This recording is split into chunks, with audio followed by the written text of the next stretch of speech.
নিয়ে চলে এসেছি একটা নতুন ভিডিও। চলো ভিডিওটা শুরু করা যাক। আজ বানাবো চিংড়ি মাছের মালাইকারি। চিংড়ি মাছের মালাইকারি খেতে আমরা সকলেই পছন্দ করি। চলো ভিডিওটা শুরু করা যায়। সবার প্রথমে আমি কড়াইটা গরম করে নেব, তার মধ্যে দিয়ে দেব সাদা তেল। তোমরা চাইলে এখানে সরষের তেলও ইউজ করতে পারো।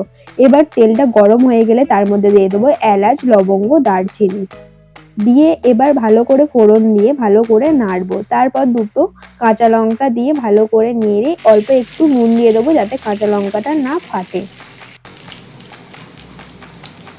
এখানে আমি মশলাটাকে একটু ভালো করে ভেজে নেব। এবার দিয়ে দেব পেঁয়াজ বাটা।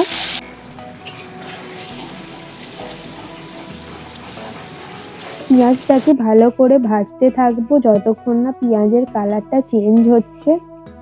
এখানে আমার পেঁয়াজটা মোটামুটি ভাজা হয়ে গেছে। ঠিক এই সময় তো অল্প একটু পরিমাণ চিনি দিয়ে দেবো। চিনিটা দিয়ে দেওয়ার পর আবার পেঁয়াজটাকে ভালো করে ভাজবো। এখানে আবার পেঁয়াজটা ভাজা হয়ে গেছে। এরপর দিয়ে দেবো আদা বাটা আর রসুন বাটা। এখানে আমি আদা আর রসুনটা দিয়ে দিয়েছি। এবার আদা আর রসুনটা ভালো করে ভাজবো যাতে তার কাঁচা গন্ধটা চলে যায়। এরপর দিয়ে দেবো টমেটো বাটাটা। টমেটোটা ততক্ষণই ভাজতে হবে যতক্ষণ না টমেটো থেকে তার কাঁচা গন্ধটা চলে যাচ্ছে। এবার টমেটোটাকেও ঠিক এইভাবেই আদা রসুনের মতন করেই ভাজতে থাকবো যাতে তার কাঁচা গন্ধটা চলে যায়।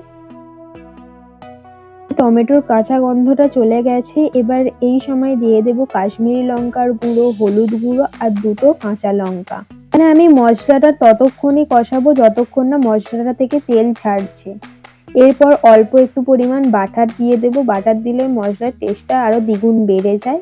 আর টক দই দিয়ে দেবো। এখানে আমি টক দইটা ফাটিয়ে দিচ্ছি না, গ্যাসের ফ্লেমটা আস্তে দিয়ে কড়াইতে টক দইটা আমি ফাটিয়ে নিচ্ছি। এখানে আমি চিংড়ি মাছটাকে আগে থেকেই নুন হলুদ মাখিয়ে রেখে দিয়েছিলাম। এবার চিংড়ি মাছটা আমি 10 থেকে 15 মিনিট নুন হলুদ মাখিয়ে রেখে দিয়েছিলাম। এবার এখানে আমি মশলাটা কষানো হয়ে গেছে। একে একে চিংড়ি মাছগুলো মশলাটার ওপর দিয়ে ভালো করে কষাতে থাকবো। ঠিক আমি যেভাবে কষাচ্ছি ঠিক এইভাবেই কষাতে থাকবে। দেখো আস্তে আস্তে চিংড়ি মাছের কালারটা চেঞ্জ হতে শুরু করছে, তার মানে তোমার মশলা কষানো ঠিকঠাক ছিল। এখানে আমি অল্প পরিমাণ নুন দিয়ে দেবো। এবার দিয়ে দেবো কাজু বাটা, পোস্ত বাটা আর মগজদানা বাটা। একটা পেস্ট তৈরি করে নিয়েছিলাম, সেই পেস্টটা এর মধ্যে দিয়ে ভালো করে আবার মশলাটাকে কষাতে থাকবো। এরপর দিয়ে দেবো নারকেলের দুধ। তোমরা চাইলে গুঁড়ো দুধ দিয়েও করতে পারো।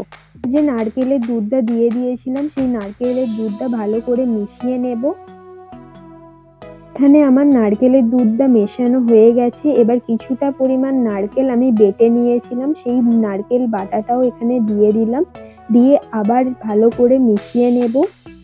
এবার 5 থেকে 10 মিনিটের জন্য আমি ফুটতে দিয়েছিলাম।